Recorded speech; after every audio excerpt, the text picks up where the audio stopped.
There were quite a few questions during the presentations, so if you would ready yourself. I can remember most of them, so casting around the room, I am going to come to you, madam, if you want to put your arm down, because it's going to take a few minutes.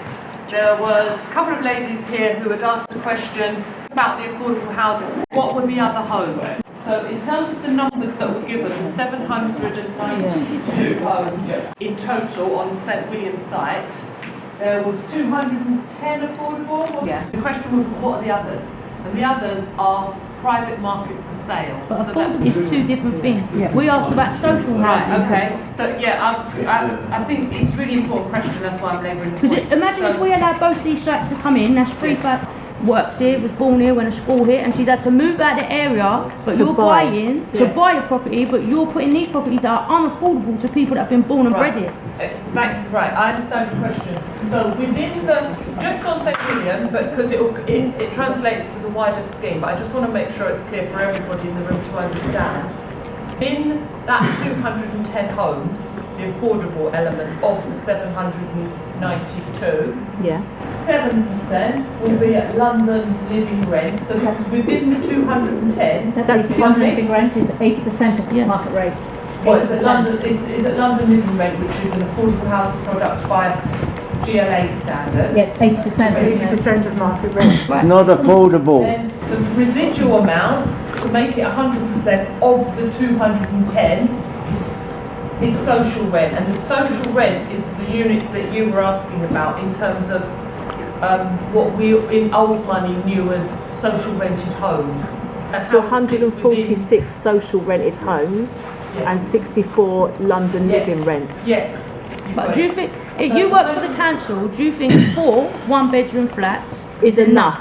It's not about. We're in a housing crisis, and you think 4 one-bedrooms and 32 4-bedroom houses is enough?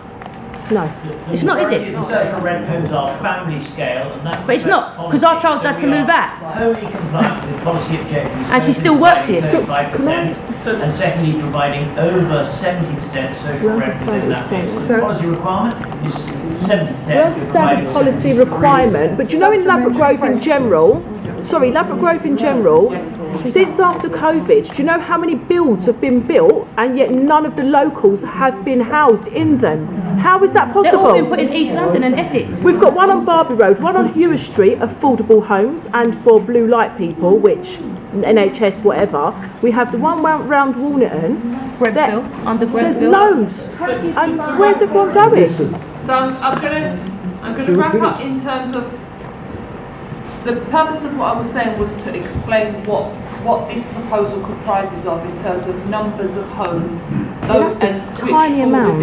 I recognise that the numbers are not as great as you would expect in terms of what the response you're giving. I'm just making sure that I don't want you to leave the room not knowing the answer to the question you originally asked. No, I know the answer. There was a very good question about delivery. Will you get these homes? And I just want to make it clear, we deliver from the west towards the east, so we deliver a very high proportion of the homes in the very first phase of construction, these 2 buildings, more than 50% affordable, and we deliver the second phase, we get a very high percentage of the affordable, and only in the last phase are we delivering only market residential. What guarantee will you provide that that number will be delivered and that you won't reduce it due to profitability? So that will be set out in the planning commission and also captured in the legal agreement with the planning commission. So it will be a legal requirement for us to deliver 35% of the in the planning. Okay, and why don't you just deliver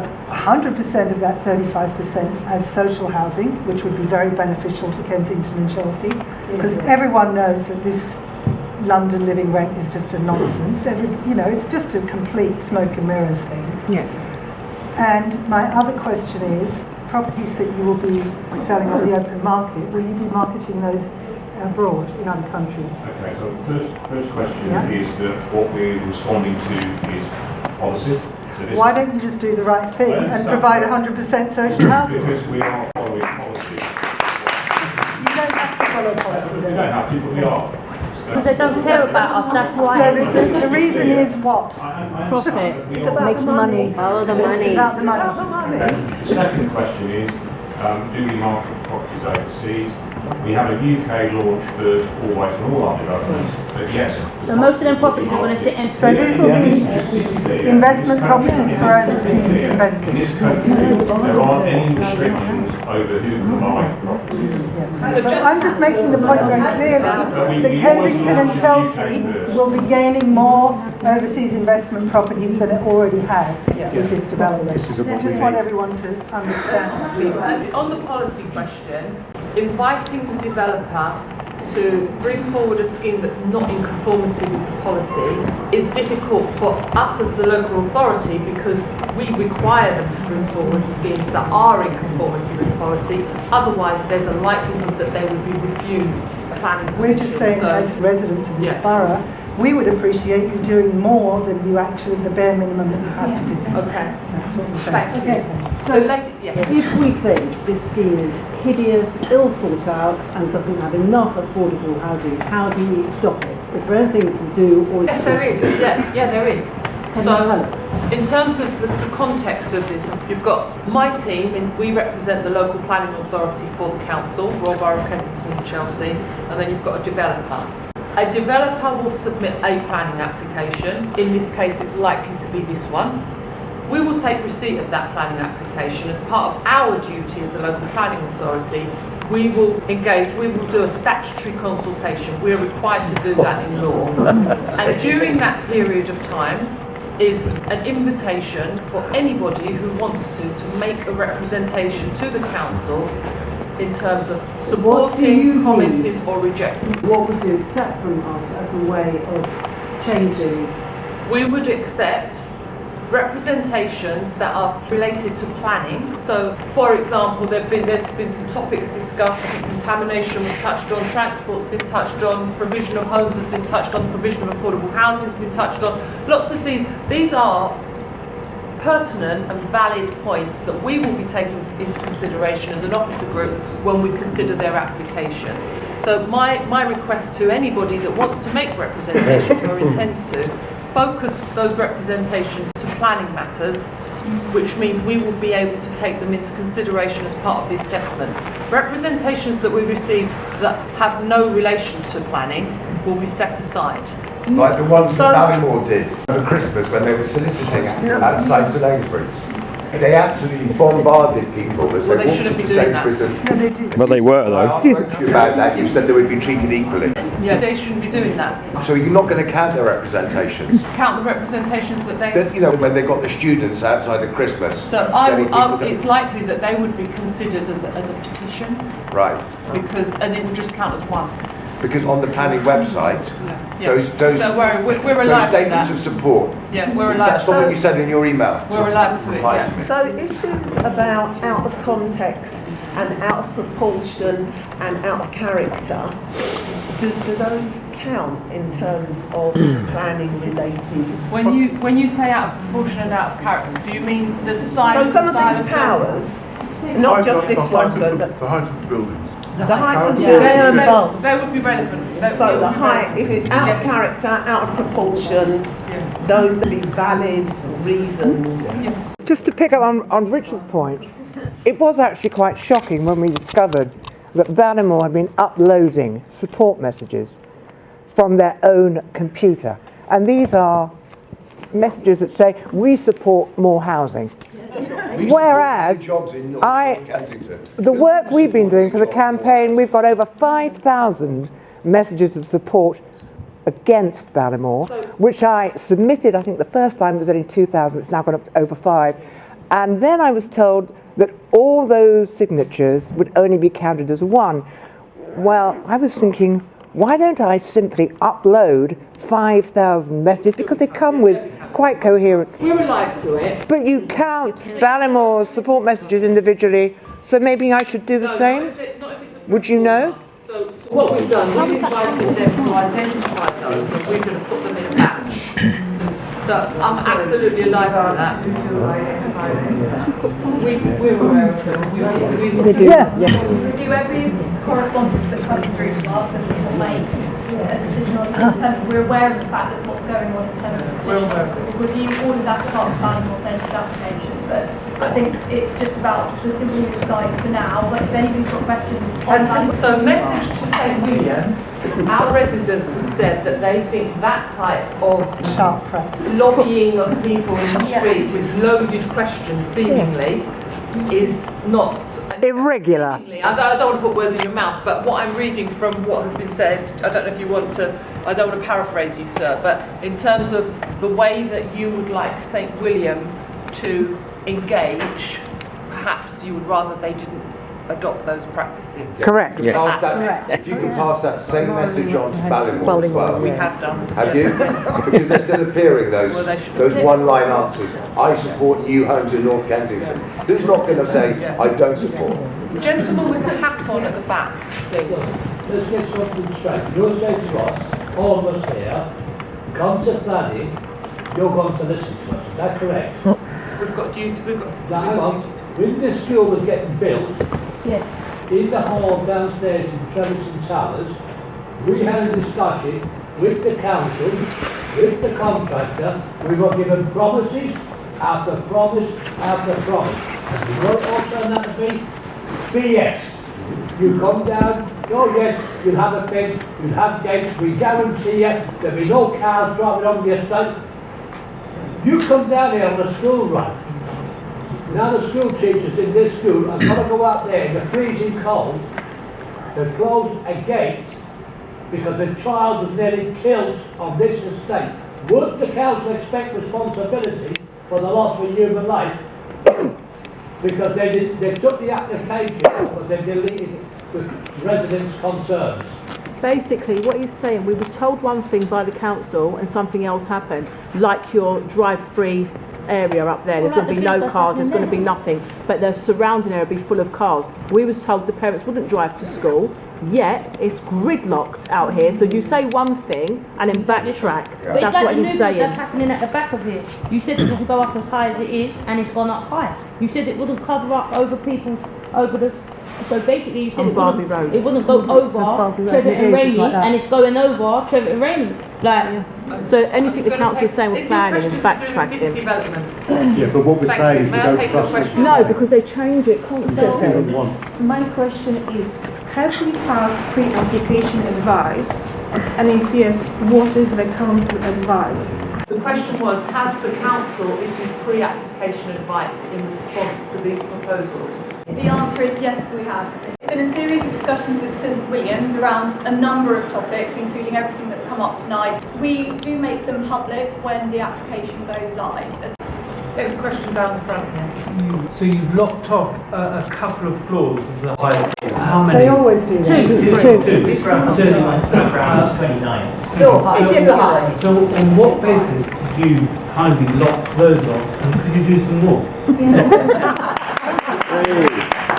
The basis was we were following policy guidance issued by the local authority for this site as part of the Kensal Canalside Opportunity Area, published and adopted last year, which set the height at the height that we are now proposing. So we're compliant with policy. Could we make the buildings lower? Not if we were to deliver 35% affordable. And the scale we're proposing, we've had it reviewed by the Policy Review Panel, which is RBKC's own design standards, and they support the scale that we're proposing. And we showed them a number of options, and they said we're doing the right thing. So we're compliant with policy, we're delivering on policy objectives for housing and affordable housing, and we're proud of that. That's an interesting choice of word, that RBKC supports the application of a building that high.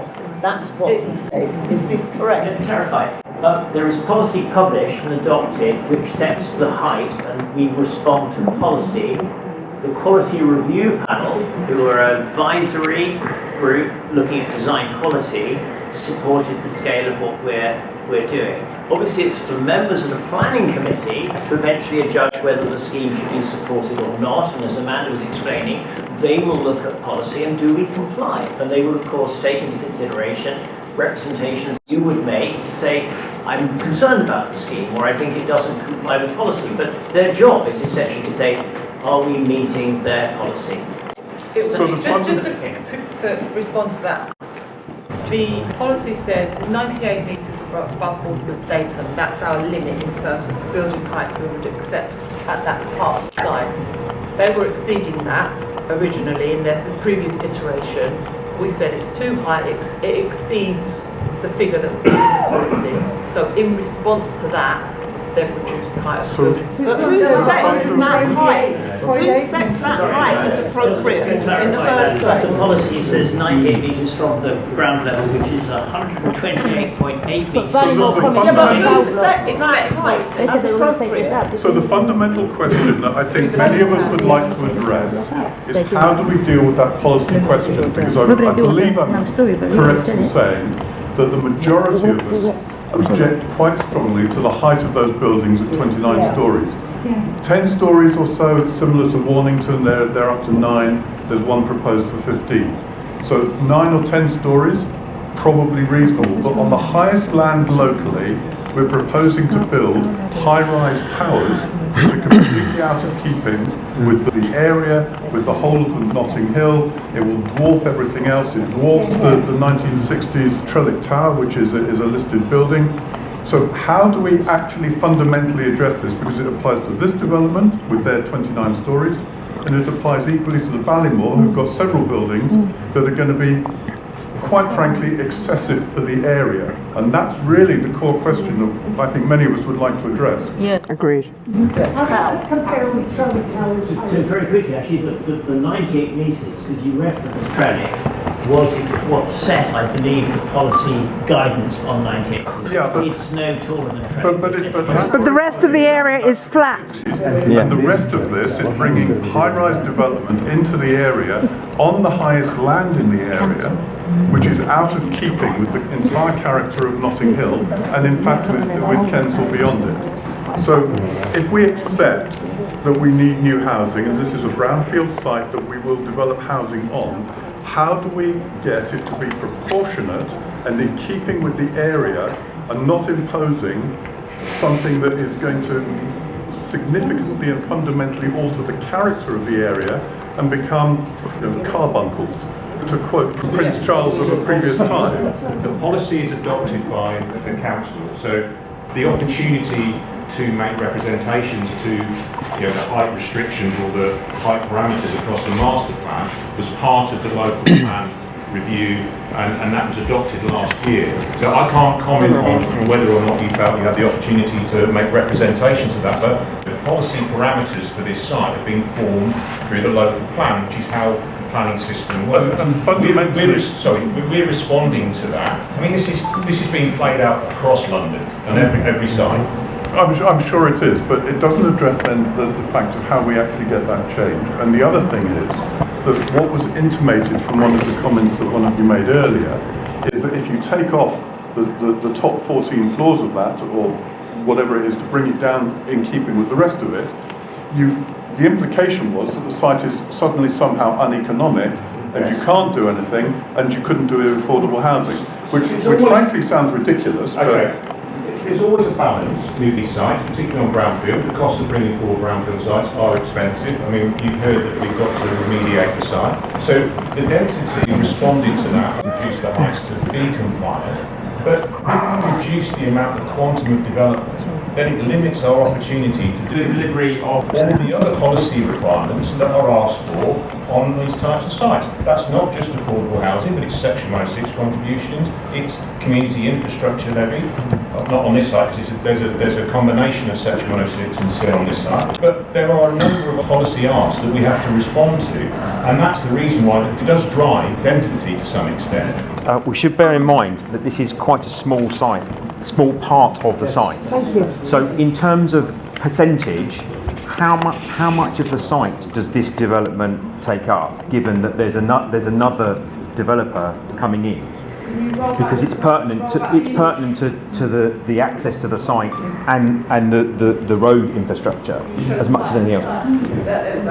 There we go. But no, it doesn't. How much of a percentage is that? Do we know? Percentage in terms of the whole site, of the whole development, because that looks like less than a quarter to me. 25%. There you go. It's about 25%. So what I'm saying is we must bear in mind that we are talking about 25% of this site.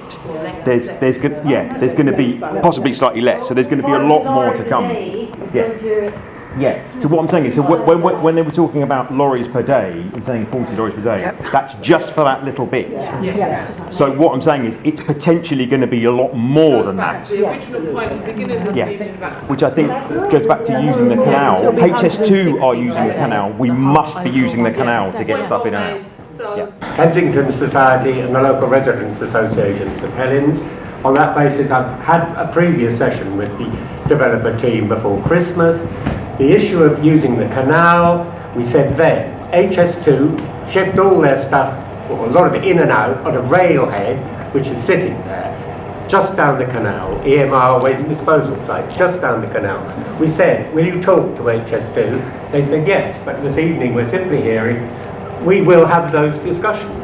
I mean, this was weeks and weeks ago. That's the first big issue. Second one, density has cropped up. And the huge problem here is that the sort of numbers that have been talked about for this site date from a time when there was going to be an Elizabeth Line station at Portobello North on this site. So that is why you've got these hugely inflated densities, and I think this is about 530 units per hectare. That is very high. I mean, it's an issue for the council. What other developments have you approved, consented, ever at that sort of density level? Yeah, the dog agrees. Ed raised a question about density, quite correctly said we're 542 homes per hectare. That's a correct number. London faces a housing need, and it's been addressed by 50 schemes of comparable size to our own. So 50 schemes delivering more than 500 residential. Of those, 7 are less dense than what we're proposing on the site. So there are 42 that are higher densities than 542 homes per hectare, and 7 that are lower density. But So we're reassured by that. And those we're high showing we're not density being overly schemes are near transport hubs. This is not. This is not They're near across any London, not transport. near any No, other. they're in Earls Court, they're in Vauxhall, they're in places with major transport hubs. We don't have that here. That's the key issue with this whole thing, is there is no transport. we haven't, is the concluding answer on that one. We haven't done it before. Gentleman at the back there. Just to take up from what the gentleman was saying here, it was mentioned earlier that Ballymore might, it's unlikely, pull out. Now, if Ballymore did pull out, would this still be viable, or are you totally dependent on the development of the whole site? No, they're not. Because if you are, it doesn't make sense to have piecemeal meetings like this. It would be better if both developers were here, so that you could address issues like transport more accurately and numbers more accurately. It's breaking it up into little bits for us, mostly. So just to clarify, just to clarify, the reason why we have to show it as a standalone, because we can't control what happens on the Ballymore Sainsbury's site. But what we want to be able to do is to commit to be able to delivering this site, even if the rest of the master plan doesn't come forward at the same time. I mean, it's highly unlikely that this site will remain undeveloped for the next 10 or 15 years. It's really about timing. So what we want to do is to be able to make a commitment that if we get planning permission, we can bring forward our site in isolation. But we all anticipate that this overall master plan will be developed over the same period. But we have to do that from a planning perspective, demonstrate that we can bring forward our site in a standalone scenario. When do you plan to submit? In the next 2 months. Yes. Thank you. The lady in the blue jumper, followed by the lady in the scarf. Thank you. So I'd like to talk about the remediation. Are you handling the remediation for the whole of the site, for all of the Ballymore Sainsbury's? No. So we will have an independent remediation strategy that is only focused on our land holding in the red line boundary as designated. But we need to know how all of your plans go in line with all of their plans as well. We've got big plots in the cemetery. You've mentioned the cemetery. Everything's about the traffic. Look, we're talking grands that we spend in that cemetery. 30 grand for one plot, yeah? Our family, right? You've turned around, for forgive me if I'm wrong or not, but the south side of that canal on that cemetery is a conservation area, is it not? Yes. Right. So how on earth are you going to build that whole thing? It looked really pretty, like Paddington Basins, doesn't coincide with what it looks like at the cemetery. Secondly, you said there would be about 2 hours worth of sunlight. If we have a massive downpour, we're in England, that's what we're going to have, and you give us 2 hours of sunlight, my poor father's going to sink in the ground because it's not enough sunlight to dry him out.